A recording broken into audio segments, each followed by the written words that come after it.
শনিবার 20শে ডিসেম্বর প্রধানমন্ত্রীর chopper অবতরণে villain ছিল কুয়াশা। শনিবার দিনের সর্বোচ্চ তাপমাত্রা ছিল 26 ডিগ্রি সেলসিয়াস। এদিন হঠাৎ করেই দিনের তাপমাত্রা নেমে যায় 21 ডিগ্রির ঘরে, অর্থাৎ মাত্র 24 ঘন্টায় দিনের তাপমাত্রায় 5 ডিগ্রির ফারাক হয়ে গিয়েছে। স্বাভাবিক নিয়মে শীতের দিনে সকাল 9:30 বা 10টার থেকে ঝলমলে রোদ ওঠে। সেদিক দিয়েও আজকের দিনটা কিছুটা ব্যতিক্রমী, কারণ শনিবার প্রায় সকাল 11টা পর্যন্ত সেইভাবে রোদের তেজ বাড়েনি। ফলে ভোরের কুয়াশাচ্ছন্ন আকাশ নির্ধারিত সময় পেরিয়ে গেলেও কুয়াশাচ্ছন্ন থেকে গিয়েছে, যার সরাসরি প্রভাব পড়েছে দৃশ্যমানতায়। শনিবার এই সর্বোচ্চ তাপমাত্রা কমার পাশাপাশি পর্যাপ্ত শক্তিশালী বাতাসের অভাব ছিল, ফলে জমাট বাঁধা কুয়াশা দীর্ঘক্ষণ এক জায়গায় থিতু হয়ে যায়। শনিবার 21শে ডিসেম্বর ফের দিনের তাপমাত্রা বৃদ্ধি পাবে, যা পৌঁছে যাবে 23 বা 24 ডিগ্রির ঘরে। তবে রবিবার সকালে ঘন কুয়াশার চাদরে ঢাকতে চলেছে উত্তরবঙ্গের দক্ষিণ দিনাজপুর, পশ্চিমাঞ্চল, পশ্চিম বর্ধমান, পুরুলিয়া এবং উপকূলের সমস্ত জেলা, এমনটাই জানিয়েছিল আগে থেকে আবহাওয়া দপ্তর। আর একেবারে রবিবার সকাল থেকে দেখা যাচ্ছে কুয়াশার চাদরে মুড়ে গেছে উত্তরবঙ্গ থেকে দক্ষিণবঙ্গ। বাকি দক্ষিণবঙ্গে হালকা থেকে মাঝারি কুয়াশাও দেখা যাচ্ছে। কি বলছেন আবহাওয়াবিদ অন্বেষা ভট্টাচার্য, শেষ আপডেটে শুনবো। তাপমাত্রাটা সেভাবে বাড়েনি যেরকমভাবে অন্য দিন বা জেনারেলি বেড়ে থাকে। তো তাপমাত্রাটা কম থাকার কারণেই মানে রোদও ওঠেনি, যার ফলে ফগটা কাটেনি। আর একটা জিনিস হচ্ছে, ফগটা হয়েওছে মানে এর মধ্যে তো এবছরে আমরা এরকম ফগ পাইনি, মানে পুরোপুরি দক্ষিণবঙ্গ জুড়েই আজকে অনেকগুলো স্টেশনেই শ্যালো ফগ হয়েছিল এবং উত্তরবঙ্গেরও কিছু কিছু জেলাতে আমরা মডারেট ফগ পেয়েছিলাম। তো এই যে শ্যালো ফগ এবং মডারেট ফগ আজকে হয়েছে দক্ষিণবঙ্গে সকালবেলার দিকে, আরেকটা কারণ হচ্ছে, আপনি যদি দেখেন বিহার, উড়িষ্যা এবং পুরো নর্থ ইন্ডিয়া জুড়েই মানে ইউপি, দিল্লি সমস্ত জায়গাতেই আজকে ফগ হয়েছে। তার কারণ হচ্ছে কি, এক নম্বর হচ্ছে যে আমাদের একটা ওয়েস্টার্ন ডিস্টারবেন্স আসছে, তার প্রভাবে একটা ফগ হয়েই থাকে। আর তার সঙ্গে হচ্ছে গিয়ে আমাদের পলিউশনটাও এখন বেশি আছে। এর প্রভাবে আমরা আজকে পুরো নর্থ ইন্ডিয়া জুড়েই ফগ পেয়েছি এবং আমাদের এখানেও নর্দার্লি বাতাস রয়েছে, যেহেতু সামান্য মানে বাতাসের স্পিড খুব একটা বেশি নেই, কিন্তু ডিরেকশনটা নর্দার্লি আছে, নর্থের দিক থেকে বাতাসটা আসছে, যার ফলে ওদিক থেকে ফগটাও মানে এসছে।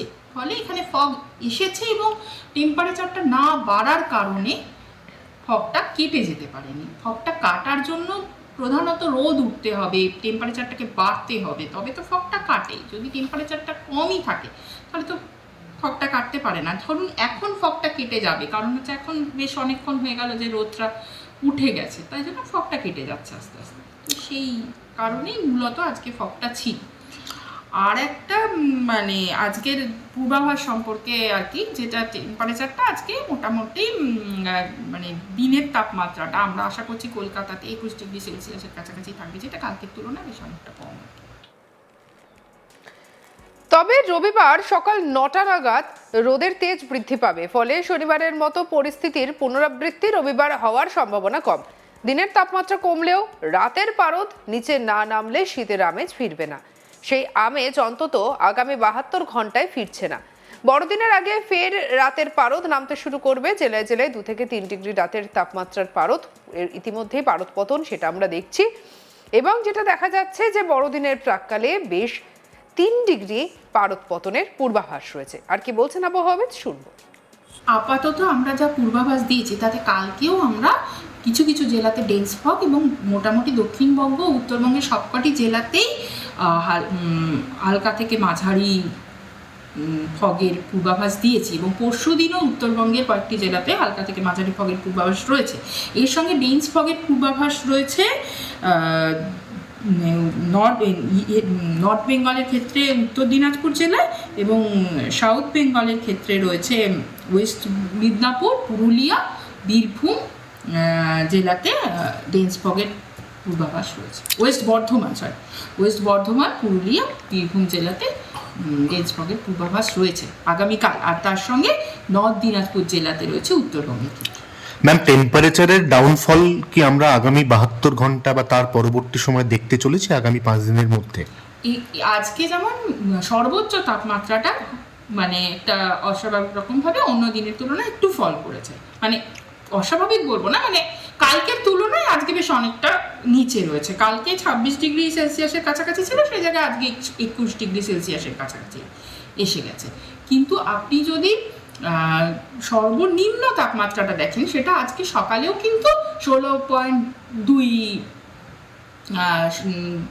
ডিগ্রি সেলসিয়াস ছিল। তো সেটা মোটামুটিভাবে স্বাভাবিকের কাছাকাছি। এবারে আমরা যেটা এক্সপেক্ট করছি যে এরকমই থাকবে আগামী 4 দিন, এবং তারপর পরবর্তী 3 দিনে গ্র্যাজুয়ালি টেম্পারেচারটা ফল করবে 2 to 3 ডিগ্রি সেলসিয়াস। সেটা হচ্ছে রাতের তাপমাত্রা বা সর্বনিম্ন তাপমাত্রাটা। আর সর্বোচ্চ তাপমাত্রাটাও আমি যা দেখতে পাচ্ছি সেটা হচ্ছে যে আগামী 5 দিন মোটামুটি একই রকম থাকবে, তারপর হয়তো 1 থেকে 2 ডিগ্রি ফল করবে। রাতের তাপমাত্রাটা 4 দিনের পর থেকে 2 থেকে 3 ডিগ্রি ফল করবে। শনিবার দিনের সর্বোচ্চ তাপমাত্রা ছিল 26 ডিগ্রি। এদিন হঠাৎ করে দিনের তাপমাত্রা নেমে আসে 21 ডিগ্রির ঘরে, অর্থাৎ মাত্র 24 ঘন্টায় দিনের তাপমাত্রা 5 ডিগ্রির ফারাক হয়ে যায়।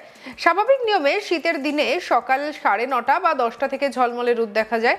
সেদিক দিয়েও দেখা যায় যে শনিবার কিছুটা ব্যতিক্রমী ছিল, কারণ শনিবার প্রায় সকাল 11টা পর্যন্ত সেভাবে রোদের তেজ বাড়েনি। তবে রবিবার যেটা দেখা যাচ্ছে, সকাল থেকেই মেঘাচ্ছন্ন আকাশ এবং একটা ঘন কুয়াশার চাদরে ঢেকে রয়েছে উত্তরবঙ্গ থেকে দক্ষিণবঙ্গ। পাশাপাশি যেটা দেখা যাচ্ছে, যেহেতু সামনেই রয়েছে 25শে ডিসেম্বর, বড়দিন আসছে, সেই সময়ও পারদ পতনের একটা সম্ভাবনা থাকছে।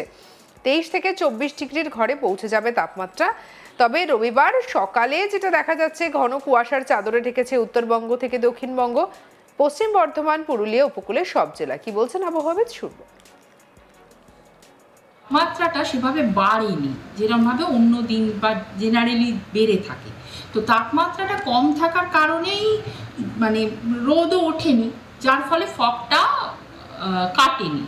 আর একটা জিনিস হচ্ছে, ফগটা হয়েওছে, মানে এর মধ্যে তো এবছরে আমরা এরকম ফগ পাইনি, মানে পুরোপুরি দক্ষিণবঙ্গ জুড়েই আজকে অনেকগুলো স্টেশনেই শ্যালো ফগ হয়েছিল, এবং উত্তরবঙ্গেরও কিছু কিছু জেলাতে আমরা মডারেট ফগ পেয়েছিলাম। তো এই যে স্যালো ফগ এবং মডারেট ফগ আজকে হয়েছে দক্ষিণবঙ্গে সকালবেলার দিকে, আরেকটা কারণ হচ্ছে, আপনি যদি দেখেন বিহার, উড়িষ্যা এবং পুরো নর্থ ইন্ডিয়া জুড়েই, মানে ইউপি, দিল্লি, সমস্ত জায়গাতেই আজকে ফগ হয়েছে। তার কারণ হচ্ছে কি, 1 নম্বর হচ্ছে যে আমাদের একটা ওয়েস্টার্ন ডিস্টারবেন্স আসছে, তার প্রভাবে একটা ফগ হয়েই থাকে। আর তার সঙ্গে হচ্ছে গিয়ে আমাদের পলিউশনটাও এখন বেশি আছে। এর প্রভাবে আমরা আজকে পুরো নর্থ ইন্ডিয়া জুড়েই ফগ পেয়েছি। এবং আমাদের সঙ্গে রাখুন আজ তাক বাংলার ইউটিউব চ্যানেলকে। লাইক, কমেন্ট, শেয়ার, সাবস্ক্রাইব করতে ভুলবেন না।